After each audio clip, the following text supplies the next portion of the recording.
I'm the RSA's Chief Executive. It's a great pleasure to welcome you to this evening's special event, particularly because you're resisting both a drink out in the sunshine and the second half of Australia versus the Netherlands, which is 1-1, the last I heard. Not that I'm sure you're interested in that kind of thing. Now, just before we begin, could I ask you to make sure your mobile phone is switched to silent? We're live streaming tonight's event, so welcome to our web viewers, and a reminder for those of you who want to have a conversation online that the hashtag for tonight's event is hashtag RSA Accenture. Now, as the hashtag suggests, we're holding this evening in partnership with Accenture. We've worked together with Peter Lacey and his team to convene a panel of leading thinkers to debate how we can unlock the full potential of the private sector in tackling global sustainability challenges. Part of our discussion will be based on the findings of a new United Nations studies on consumer and investor views of sustainable business. And we're delighted that Peter, who's Managing Director of Accenture's Strategy and Sustainability, is that still your role, Peter? I'm just meeting all the speakers, and they've all changed jobs in the last 2 days.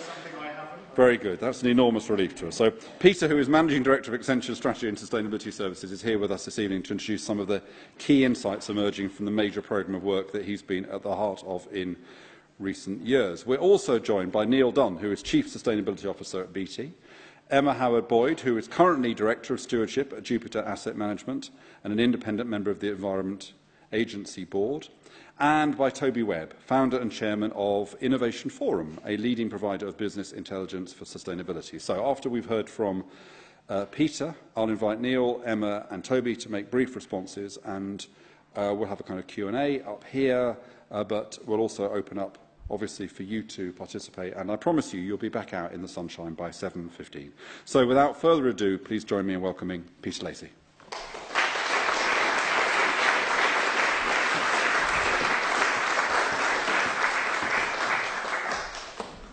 Thank you very much indeed, Matthew.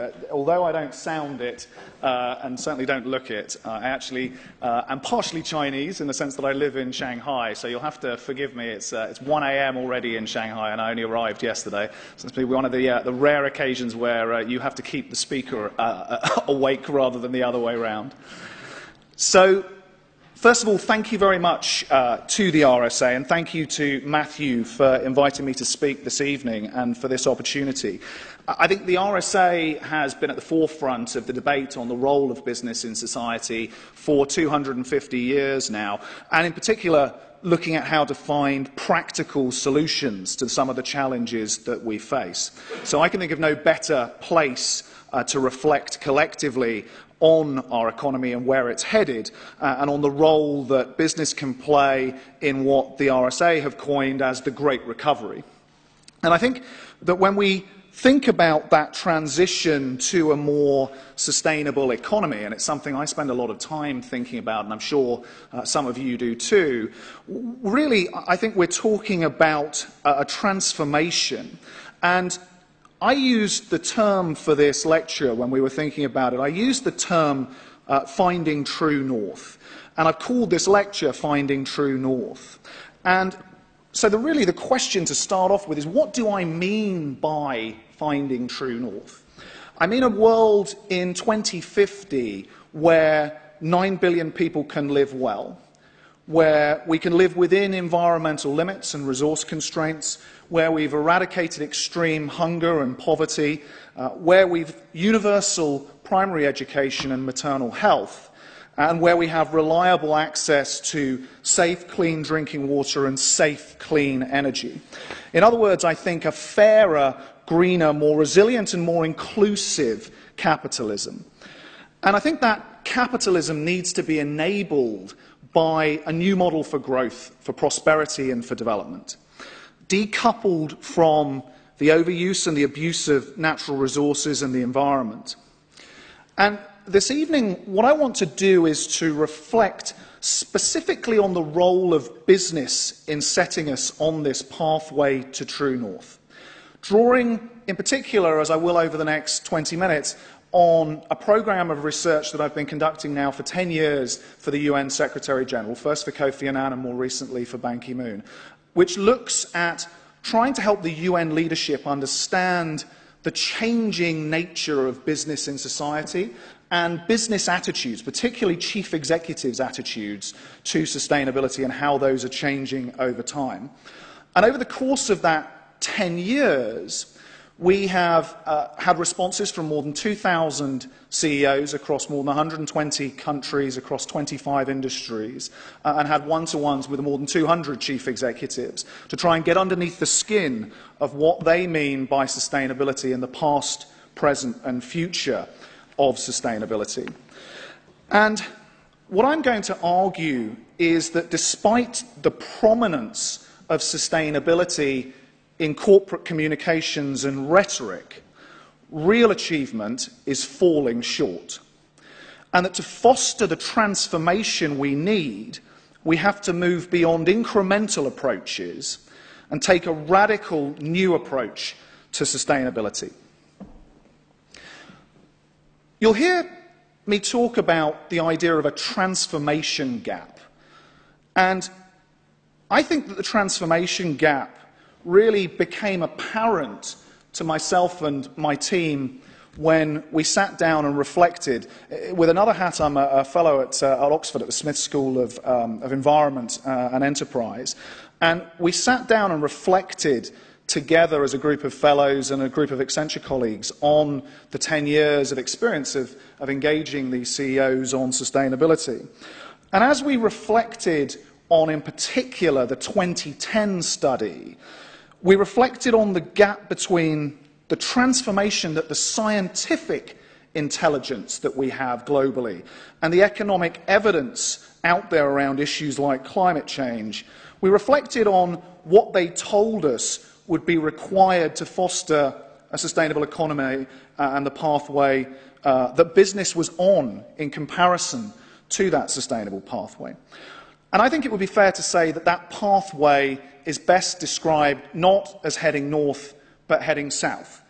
A trajectory where we will need 2.3 planets worth of ecological resources to support a global population of 9 billion by 2050, where we face a 40% shortfall in water between forecast global demand and available supply by 2030, and where we know that demand for food will grow by 70% by 2050, at the same time as the rate of growth in agricultural yields is dropping annually.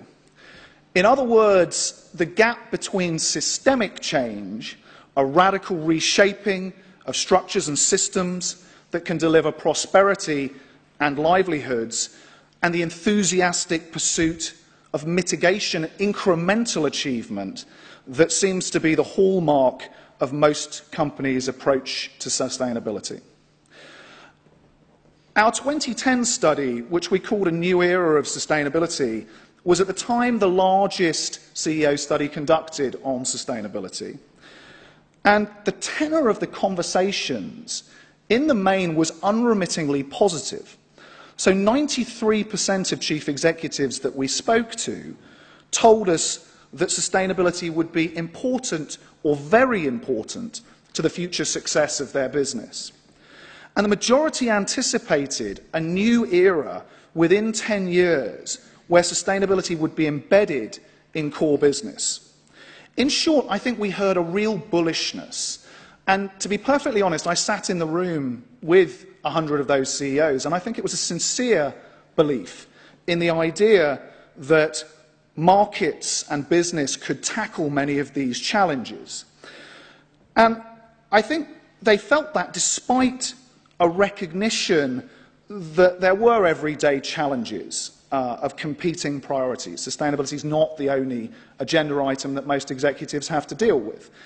There were real complexities in terms of implementation, in actually driving this into the business, across business units, across functions, across markets.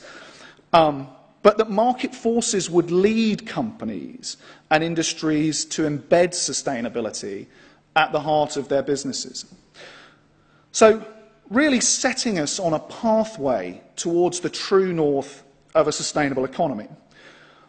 But as we reflected on our conversations, we began to compare that bullishness that we heard with the realities that we were seeing in the marketplace. As Matthew mentioned, I look after Accenture's strategy and sustainability business, particularly focused on the Asia-Pacific region. But for the last 15 years, I've been focused on working on this agenda with executives around the world. And I think that what we see is the knotty, real-world, messy problems that they face in trying to tackle sustainability in our current economic structure. Watching climate change negotiations where for every step forward we seem to see 4 steps backwards. And perhaps strikingly, and this is important, I think, in the context of what I'm going to say, seeing companies garlanded and celebrated for the most incremental of achievements, cutting wastewater by 5%, increasing rates of recycling by 10%, or putting a woman on the board. Really incremental things that we've been celebrating as transformation. And we need to be careful not to denigrate those actions, because these individual achievements, each of them incremental targets, were the result of smart, committed minds. I see that every day, dedicated to making a difference within their own spheres of influence. So these are not small things at the micro level, but collectively, consistently, we've gone overboard in our reception of their achievement in recent years. Instead of recognizing that each of these initiatives was a first step on a long road, in many cases we rushed to claim that sustainability was now embedded into business. But as we talked to people about our research and shared this positive sentiment amongst chief executives and their assessment of progress, I think we became aware of almost a dirty little secret. And the dirty little secret runs something like this, that despite outward confidence and celebration within companies, and despite the absolutely correct growing awareness and commitment to sustainability, many business leaders responsible for executing on this agenda within companies believed, and I would argue do believe, that we're going nowhere fast in terms of the systemic changes that are required. In short, we're not heading for a true north of a sustainable economy, but towards a magnetic north of mitigation and incremental change. A pathway that may be directionally correct and better than the south that I already explained, but absolutely not headed towards a transformational true north on sustainability. And one that would lead us, even at the height of its ambition, nowhere near the kind of outcome and the destination that's required. As any explorer will tell you, magnetic north and true north are close cousins, but the gap between the two has the potential to leave us miles off course, especially on a journey that will take several generations. So, how do we mind that gap? Our unease, I think, was confirmed when we began the research for the most recent CEO study, which was published at the UN General Assembly last September. So, first, the good news.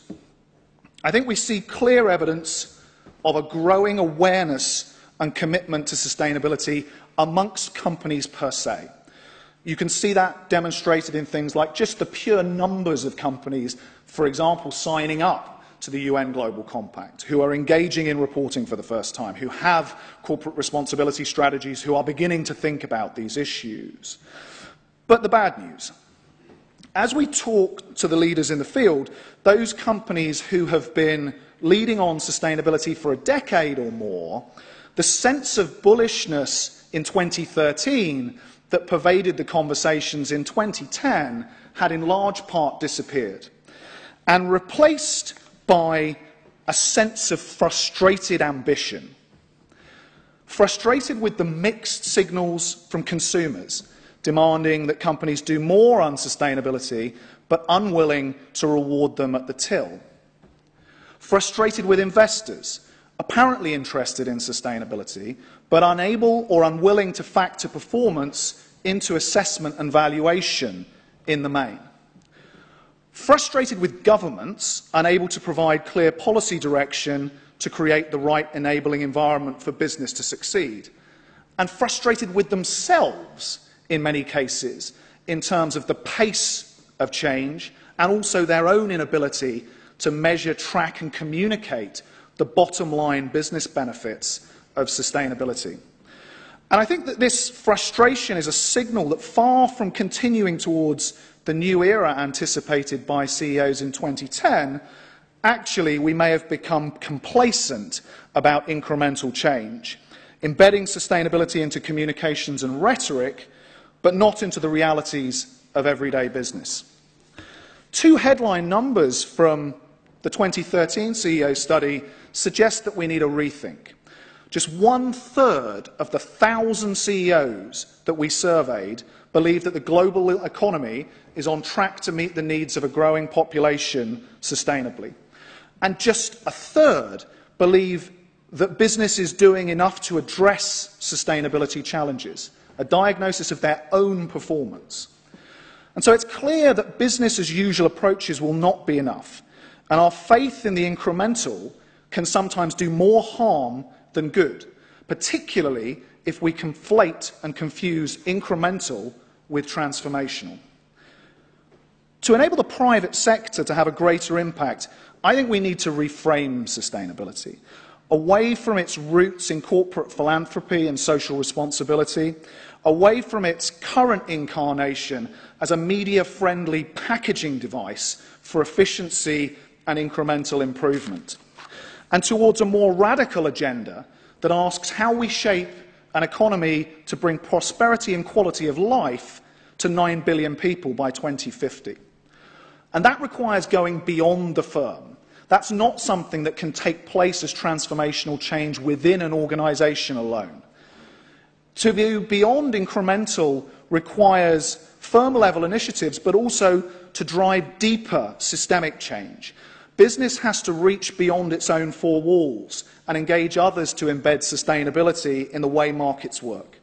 With these challenges in mind, we've extended the reach of the CEO study this year to encompass two groups that businesses told us they see as essential to progress.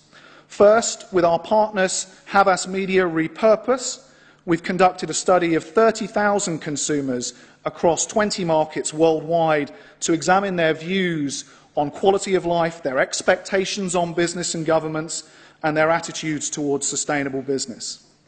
And with the United Nations Principles for Responsible Investment, a study of investor attitudes to sustainability, looking at their engagement and dialogue on sustainability with the companies in which they invest.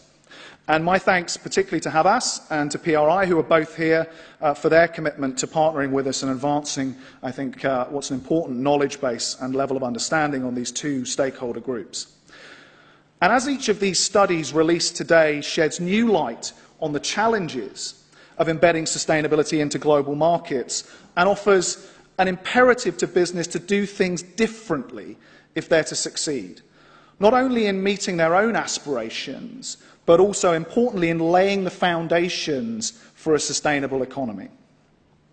So let me just give you a couple of insights into those. The first is the consumer view. Across the lifetime of our work with CEOs, interestingly, the consumer has consistently been cited as the single most important stakeholder in guiding the approach of CEOs to sustainability. From 50% of CEOs in 2007, who told us that they thought consumer was the critical motivator, to 58% in 2010 and 64% in 2013. Nearly 2/3 of CEOs see the consumer as critical in terms of the group to engage. And as leading companies moved away from the old approach of philanthropy and corporate social responsibility, CEOs imagined or saw an era in the future in which consumers would demand superior performance on sustainability in organisations, in products and services, and that environmental and social issues would become a critical factor in attracting and retaining consumer loyalty. But this year, CEOs expressed their frustration of mixed signals from that group. Mixed signals from consumers who expect more from business, but who are not prepared to pay or differentiate.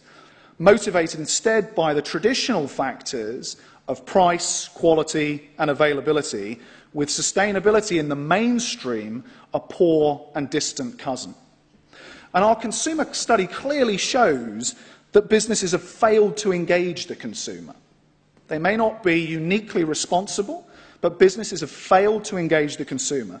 Just a third of the consumers that we spoke to in the study with Havas responded and told us that they often or always considered sustainability in their purchasing decisions. And less than a quarter of consumers actively seek out information on the sustainability performance of the brands in which they purchase. If business leaders are serious about sustainability, engaging consumers needs to be done through a very different approach. And again, we need to see a radical transformation in the way we think about products and services and enabling the consumer, but also the way we think about shaping wants and needs. To engage the next generation, we have to rethink the way we communicate on sustainability. And we can't continue with what, in large measure, have been reporting-led abstractions in terms of sustainability. But we need to get much closer to fulfilling people's expectations, delivering direct improvements to their quality of life, sustainability on the front foot, not on the back foot. But that means thinking about products and services in terms of innovating sourcing, manufacturing and production processes so that sustainability is embedded into the consumer proposition and not just an add-on. And through their impact on local priorities. One of the very clear things we heard in the consumer study is, although sustainability is framed as a global issue, it becomes real at the local level, making it real not to climate change, but to clean water in my local environment, reliable energy, economic health and prosperity, and secure jobs and integrated infrastructure in my local community, and on tangible improvements to people's quality of life. If business can demonstrate this positive, tangible approach, we can move to a new way of thinking and acting on sustainability, beyond meaningless abstract marketing messages about social good, beyond the weariness and scepticism of consumers tired of greenwash, and towards an approach where sustainability is not a set of abstractions on packaging, but an approach to doing well by doing good. So, the investor view. This is the first time we've really looked at investors as a companion study to the CEO work we do. And I guess the key question is, if companies can begin to communicate more effectively with consumers, what about investors? How can we ensure that sustainability pioneers in every sector are incentivized and rewarded by the market? Back in 2010, when business leaders were still bullish about embedding sustainability into global markets, many saw a better engagement with investors as the natural next step. But 4 years later, we appear to have made very little progress on investors. Just 12% of those 1,000 CEOs that we spoke to told us that pressure from investors and shareholders motivates them to act on sustainability. And only 23% see investors an important stakeholder in guiding their approach. And this group, this 1,000 probably included 250 of the global 500. So these are not just fringe businesses, these are the businesses that make up the majority of many of the global indexes that we see. And with the UNPRI, we've been examining the views of investors on the other side of the fence. And what we uncover very clearly is a failure to communicate the potential of sustainability to impact business. So while 57% of CEOs surveyed believe that they have a clear strategy to seize opportunities presented by sustainability, guess what? Only 9% of investors thought that that was true from the other side of the fence. And while 38% of CEOs believe that they are able to accurately quantify the business value of their sustainability